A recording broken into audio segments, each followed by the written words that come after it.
What's up, Smith Station? I'm Madison Hadaway, and this is the latest edition of PNN.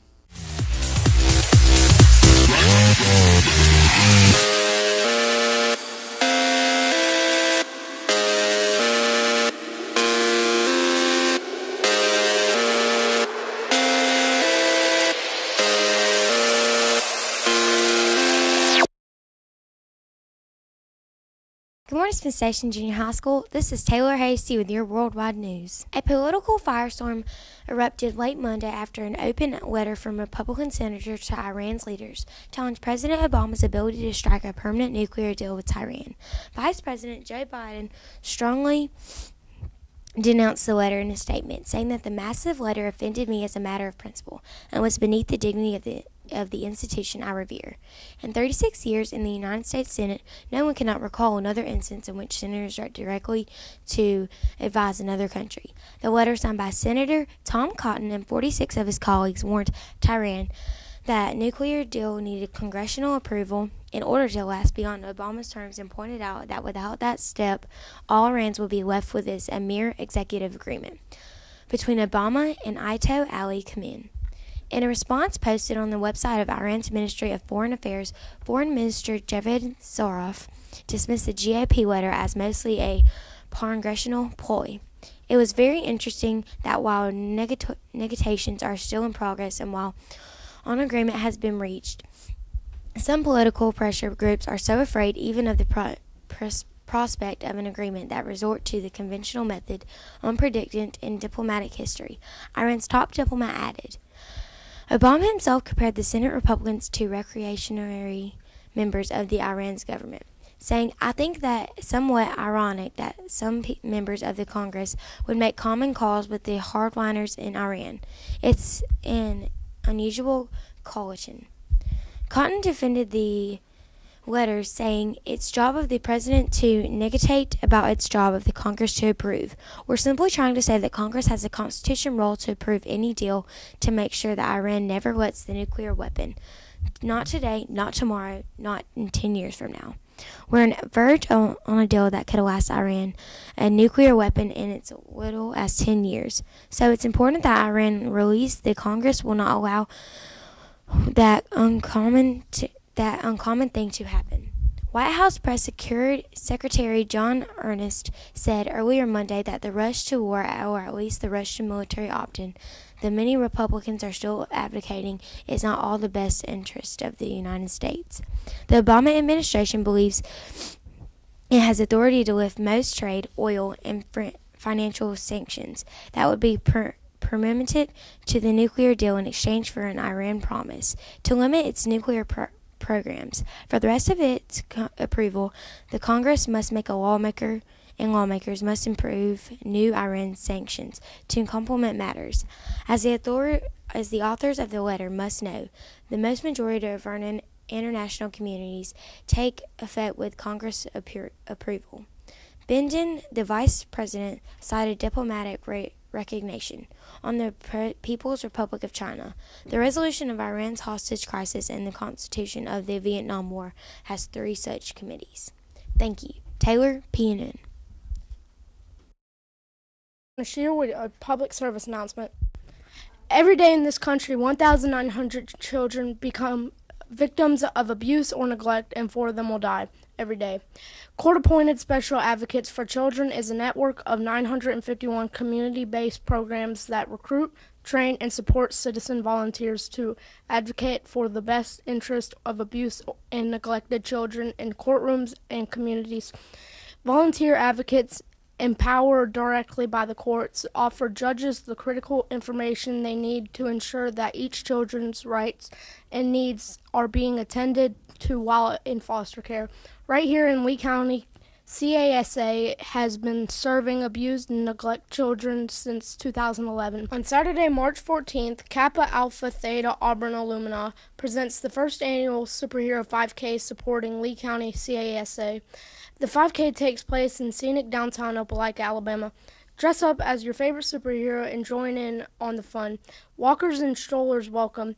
This is a great opportunity for coaches to get their teams to show their school spirit, for employees to show how much their employees care, for families to have fun together and for our community to show how much we care about abused and neglected children.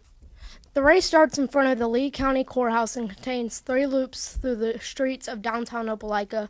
This event will also have informational booths on child safety for families and fun activities for children.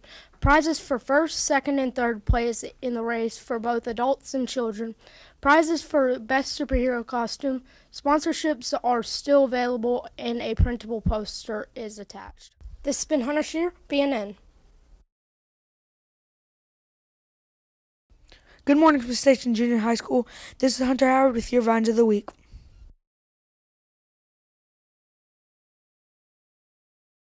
Amelia, who's the best dog in the world?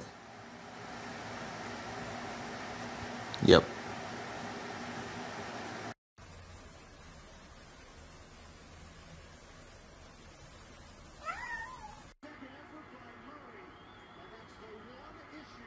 I'm gonna pop some tags. Only got a squirrel. I've got a squirrel in my pocket. I believe I can fly.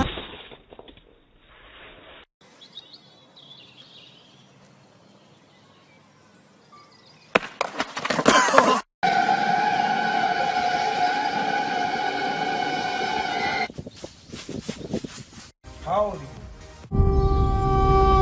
21.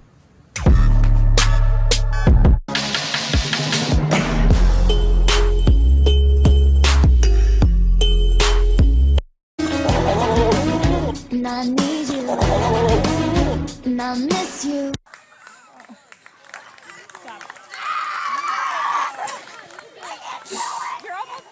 Patrick. What? I thought of something funnier than 24. Let me hear it. 21.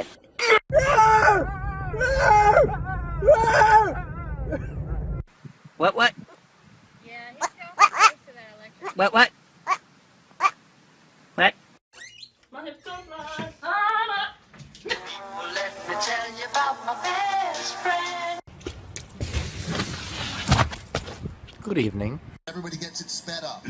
You're right. It almost seemed like it was predestined. You know. Story time. The man knew exactly what to do to embarrass his son.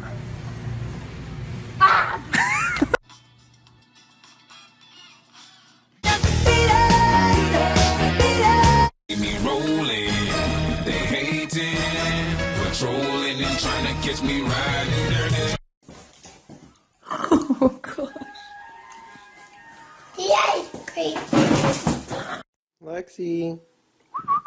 Lexi.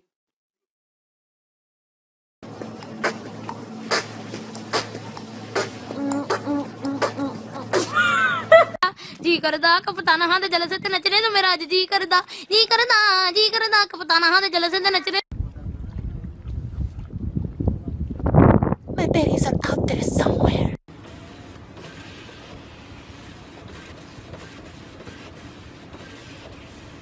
The trumpets they go.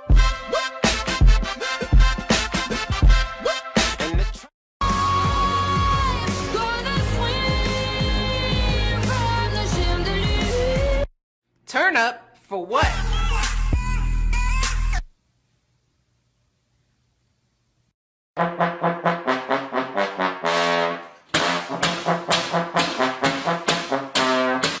Leg out.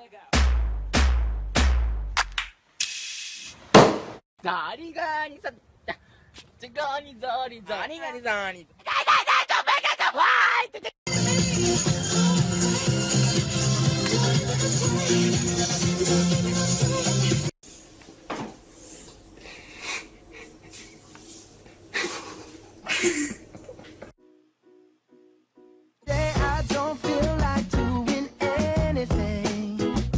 Yo, do you have paper towels? Yeah, right up there.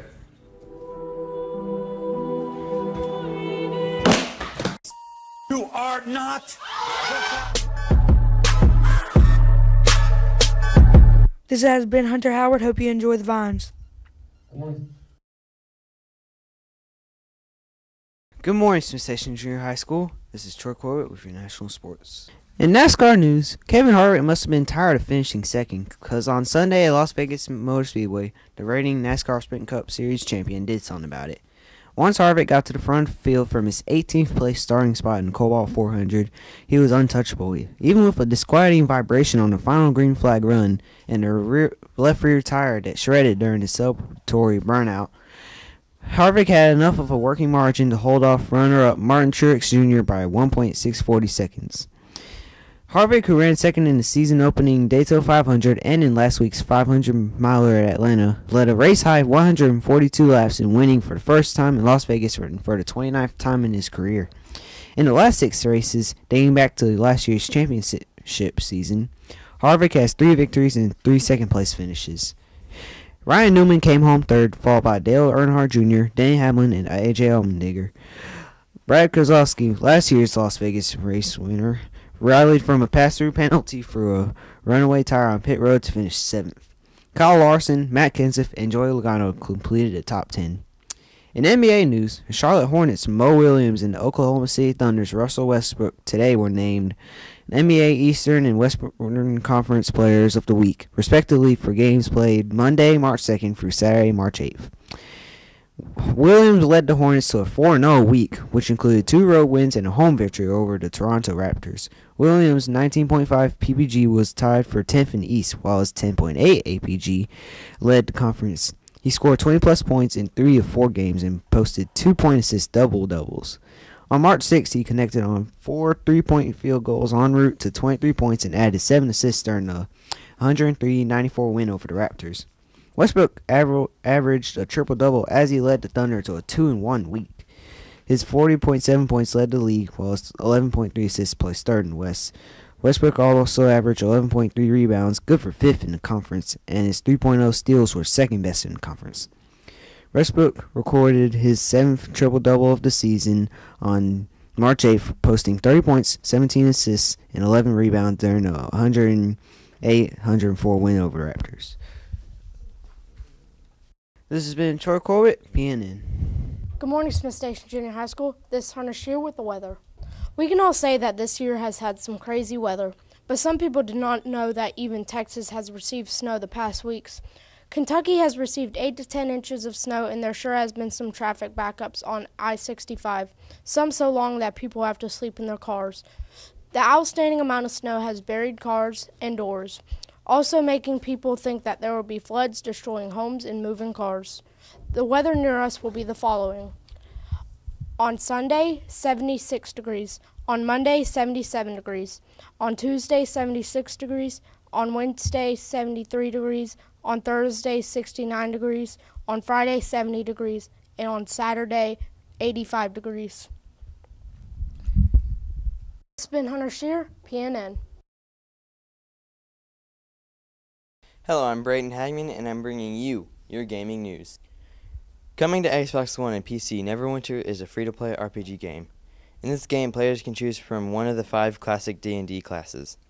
Players create their own storyline and quests with user-friendly content generation. Coming on March 24th, 2015 is Bloodborne. This action RPG is filled with unforgiving terror, or so it says. This game is being released exclusively for the PS3. This has been your gaming news. Keep on gaming. Hope you enjoyed. We'll see you next week.